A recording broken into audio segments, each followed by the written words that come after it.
What is psychology? Psychology ही हमारी actual personality होती है।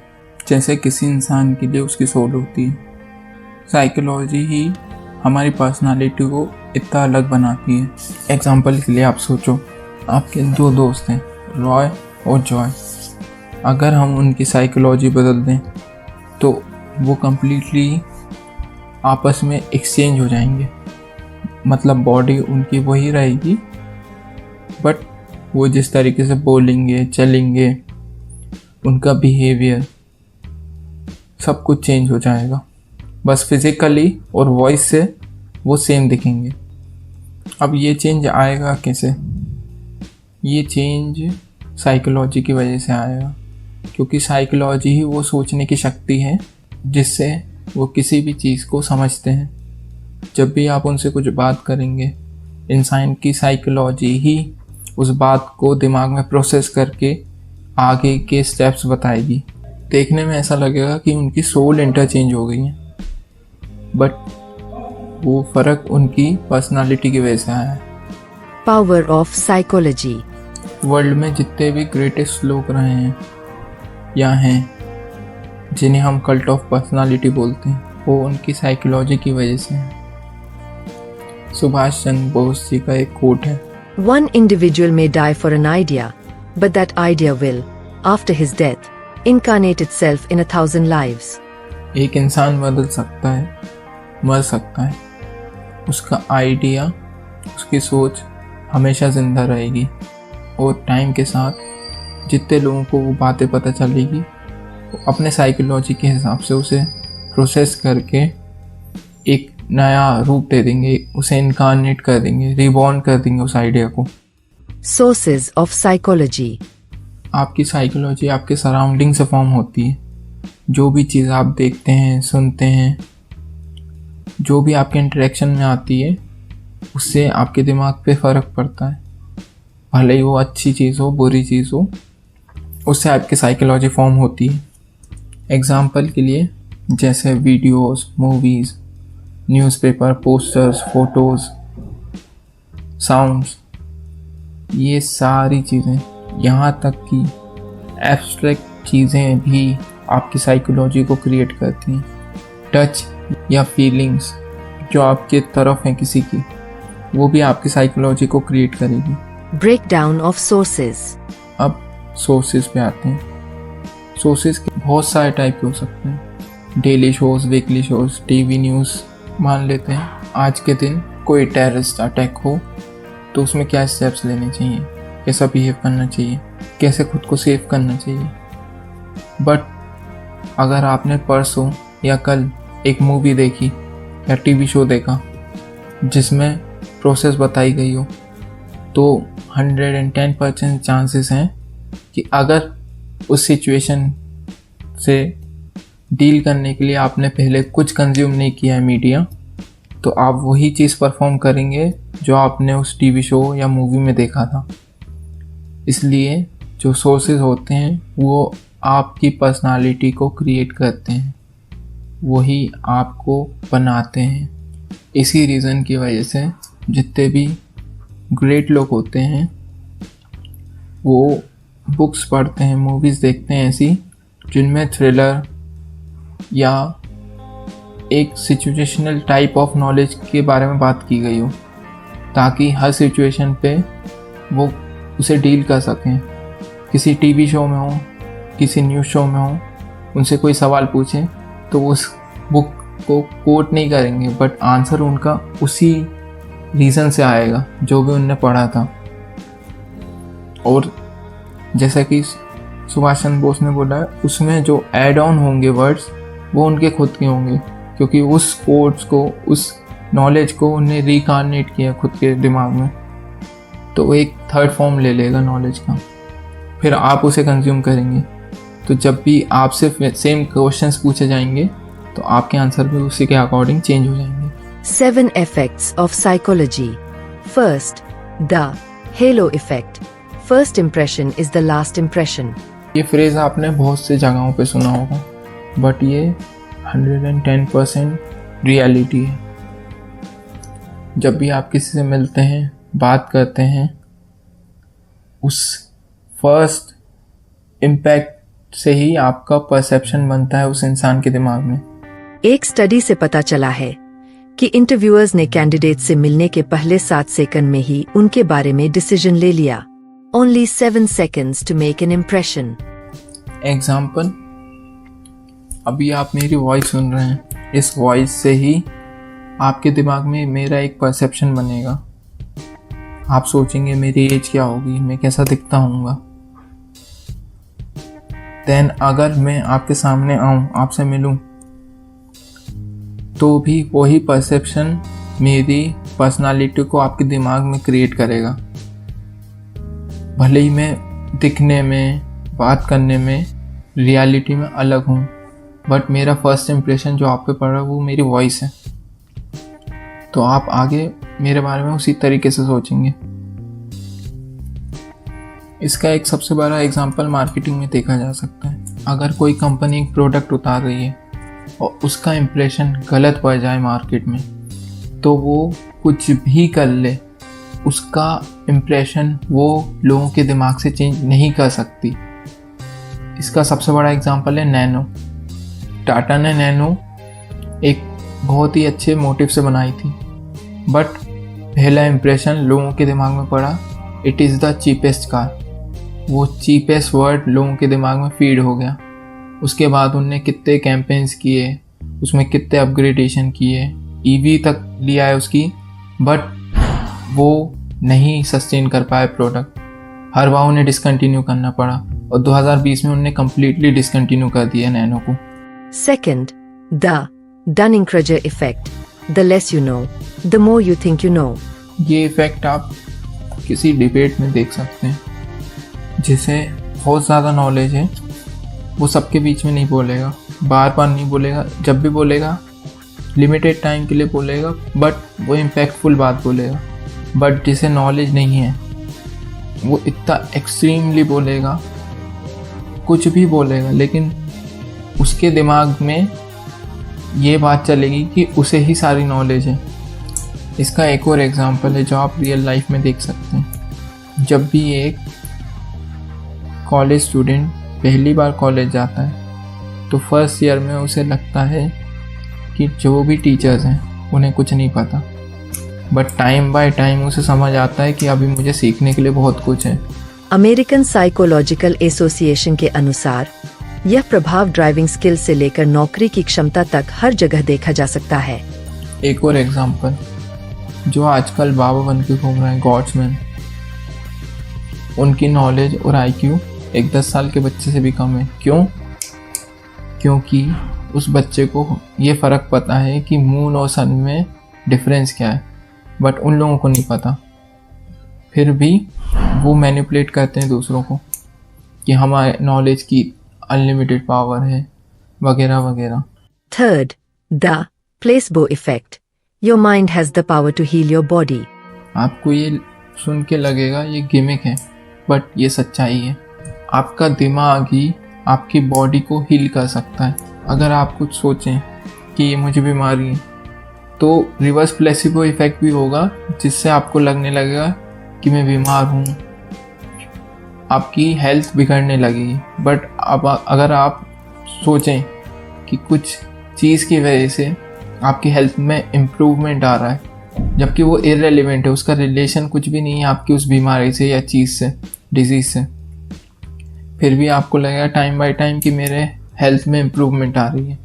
स्टडी से पता चला है कि प्लेसबो ट्रीटमेंट से पेन, डिप्रेशन और यहाँ तक कि पार्किंसंस डिजीज जैसी स्थितियों में वास्तविक सुधार हो सकता है। कुछ मामलों में पेशेंट्स 30% तक बेहतर महसूस करते हैं, भले ही उन्हें कोई इनएक्टिव सब्सटेंस दिया गया हो। इसका सबसे बड़ा एग्जाम्पल है होम्योपैथिक दवाइयाँ। होम्योपैथी डिपेंड ही प्लेसिबो इफेक्ट पे करती है, जहाँ पे आपको ऐसी मेडिसिन दी जाती हैं, मतलब जिनकी कंपोजिशन उस डिजीज़ से फाइट नहीं कर सकती, बट वो गोलियाँ आपको ये फील करवाती हैं खाने से कि आप कुछ ले रहे हो। आपके दिमाग को लगेगा कि इम्प्रूवमेंट आएगा, बिकॉज मैं उसके लिए कुछ क्योर ले रहा हूँ, उसके लिए कुछ दवाई ले रहा हूँ। और 1 हफ्ते के बाद आपको इम्प्रूवमेंट दिखने भी लगता है।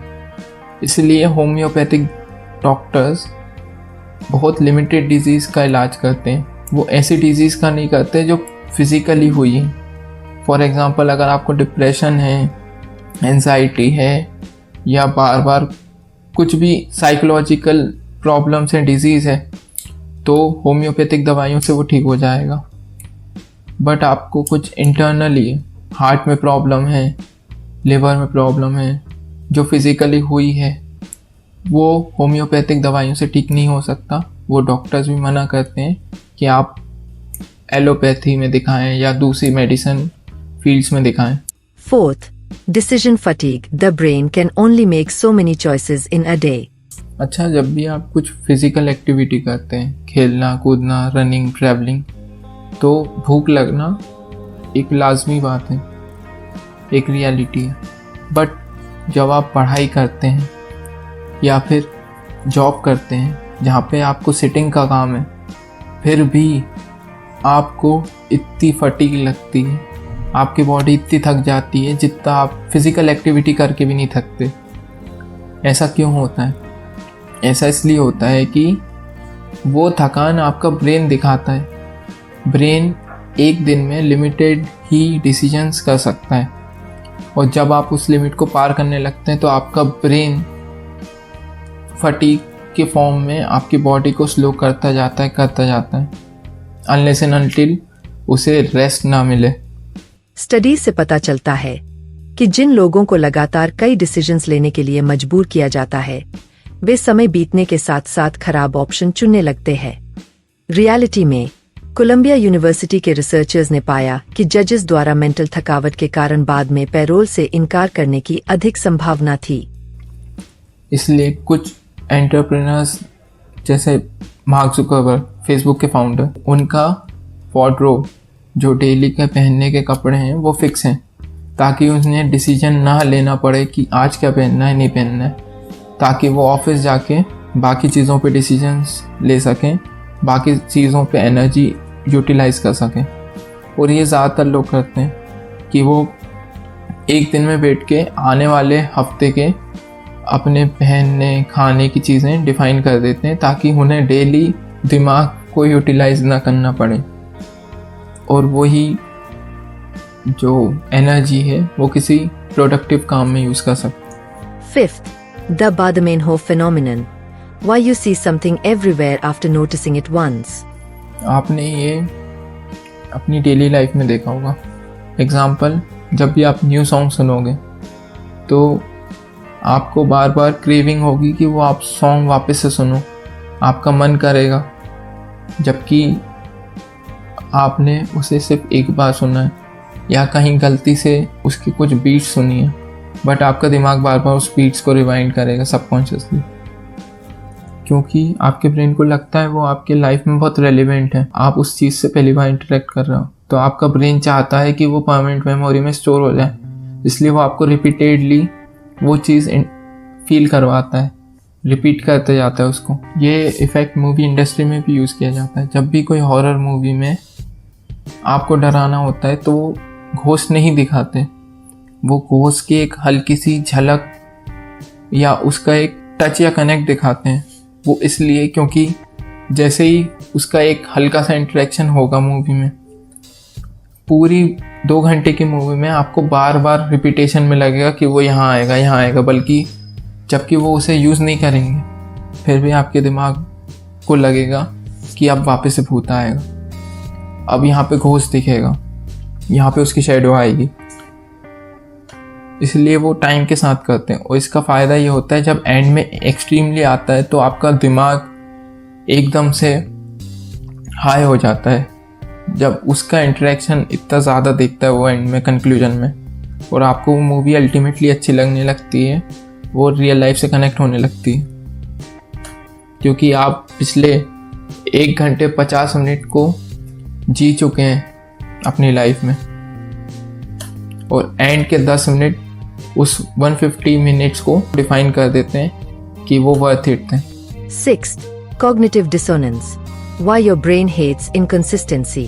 जब भी आप किसी ऐसी सिचुएशन में आते हैं जहाँ पे दो डिसीजन एक दूसरे को कॉन्फ्लिक्ट कर रहे हैं, दोनों एक दूसरे के अपोजिट हैं, तो आपका ब्रेन उसे चूज करता है जिसमें आपको अच्छी फीलिंग आएगी, आपके हार्मोन ज़्यादा सेक्रेट करेंगे।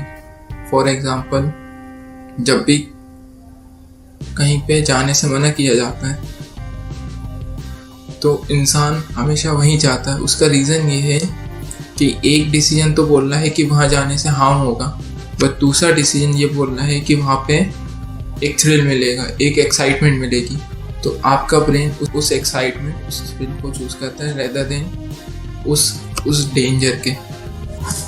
एक और एग्जांपल, आपको अच्छे से मालूम है स्मोकिंग बुरी है, फिर भी लोग स्मोकिंग करते हैं। क्यों? क्योंकि यहाँ पे दो डिसीजंस आ जाते हैं। एक जहाँ पे उन्हें पता है कि स्मोकिंग बेकार है, बट दूसरा डिसीजन जहाँ पे उनके दिमाग को डोपामिन मिल रहा है, इंस्टेंट डोपामिन मिल रहा है स्मोकिंग करने से। तो ब्रेन स्मोकिंग चूज करता है रेदर देन उसके हार्म को चूज करने से, उसे क्विट करने से। 7th, the Pygmalion effect. Expectations can shape your reality. ये इफेक्ट सुन के अजीब लगेगा बट रियल है। इस इफेक्ट को एक एग्जांपल से समझते हैं। जो भी मैराथन रनर्स होते हैं उन्हें बार बार ट्रेनर्स फिनिश लाइन के बारे में सोचने पे मजबूर करते हैं कि फिनिश लाइन कैसे दिखेगी। उसका रीज़न ये है, अगर वो फाइनल रिजल्ट के बारे में सोचेंगे कि वो फाइनल रिजल्ट अचीव कर लेंगे, वो फाइनल रिजल्ट पहुंच चुके हैं, तो उनके जीतने के चांसेस बढ़ जाएंगे। इसलिए लोग कहते हैं कि फाइनल रिजल्ट के बारे में सोचो, उस अचीवमेंट के बाद के बारे में सोचो, ताकि आपका ब्रेन अपनी मैक्सिमम पोटेंशियल पे काम करके उसे अचीव कर सके। अगर आपने इसका अपोजिट सोचा कि इसमें बहुत डिफ़िकल्टी है, ये अचीव करना इम्पॉसिबल है, तो आपका ब्रेन उस तरीके से एक्ट करेगा और जो भी आने वाली डिफ़िकल्टीज़ हैं उन्हें वैसे टैकल नहीं करेगा, क्योंकि उसे एंड आउटकम इम्पॉसिबल लग रहा है, वो उस तक पहुंचना ही नहीं चाहेगा। बट अगर आपने बता दिया कि एंड आउटकम के बाद ये चीज़ें होंगी, तो आपका ब्रेन सारी डिफ़िकल्टीज से डील करेगा, उन्हें लेस डाउन करेगा और आपको एंड रिजल्ट तक पहुंचाने के लिए आपकी बॉडी को फुल्ली यूटिलाइज करेगा। साइकोलॉजिस्ट रॉबर्ट रोसेंथाल द्वारा किए गए एक फेमस स्टडी में टीचर्स को बताया गया कि कुछ स्टूडेंट्स को इंटेलिजेंस टेस्ट के आधार पर बेहतर परफॉर्म करना तय था, बट टेस्ट पूरी तरह से रैंडम था। लेकिन वास्तव में उन स्टूडेंट्स ने उनसे की गई पॉजिटिव उम्मीदों के कारण बेहतर परफॉर्म किया। इसका बेस्ट एग्जांपल डेली लाइफ में जो भी जॉब करते हैं, आप चाहे अपने टाइम से 10 मिनट पहले निकलें या आधा घंटा पहले निकलें, समहाउ डेली जनरली आप लोग ऑन टाइम पहुंच ही जाते हैं अपनी जॉब पे। ऐसा कैसे हो सकता है, जबकि आप एक दिन 30 मिनट्स पहले निकल रहे हैं, एक दिन सिर्फ 10 मिनट्स पहले निकल रहे हैं, फिर भी आप कैसे ना कैसे उस टाइम को अचीव कर लेते हैं, उस टाइम पे पहुंच जाते हैं। उसका रीज़न ये है कि ब्रेन फुल पोटेंशियल पे काम करके सारी चीज़ें ऑप्टिमाइज करने लगता है, जहाँ पे भी टाइम सेव हो सकता है वो सेव कर लेता है। कंक्लूजन तो यही निकलता है कि the more you know the more you grow from the rest. जितना आप ज़्यादा जान सकेंगे उतना अच्छे से अपने ब्रेन को ऑप्टिमाइज करके बाकियों से आगे निकल पाएंगे। बिकॉज वर्ल्ड में एक रेस चल रही है जिसमें सारे लोग पार्टिसिपेट कर चुके हैं। जितना ज़्यादा आप अपने ब्रेन नाम के वेपन को यूज़ कर पाएंगे उतना ज़्यादा आप आगे निकल पाएंगे, क्योंकि वर्ल्ड का सबसे deadliest, smartest, strongest weapon brain ही है। लोगों पे रूल करने से लेकर लोगों में स्लेव बनने तक ब्रेन ही काम आएगा। हमारे एवोल्यूशन से लेकर हमारे प्रेजेंट टाइम तक ब्रेन ही वो चीज़ है जो आपको बाकियों से अलग बनाती है। कोई बॉडी बिल्डर बन सकता है, बट वो बॉडी बिल्डर एक टाइम के बाद अर्न नहीं कर पाएगा, एक टाइम के बाद साइकोलॉजिकली स्टेबल नहीं रह पाएगा, health wise wealth wise stable नहीं रह पाएगा। बट अगर उसके पास ब्रेन की नॉलेज है, उसे ब्रेन को मैक्सिमम पोटेंशियल पे यूज़ करना आता है, तो वो बॉडी बिल्डर अर्नोल्ड श्वार्ज़नेगर बन सकता है। और बाकी बॉडी बिल्डर उसे लेजेंड मानेंगे। आर्नोल्ड मिस्टर ओलंपिया जीते हैं, बट उनसे ज़्यादा बार भी बहुत से लोग जीते हैं, नाम लोगों को याद नहीं है, बट उनका है क्यों?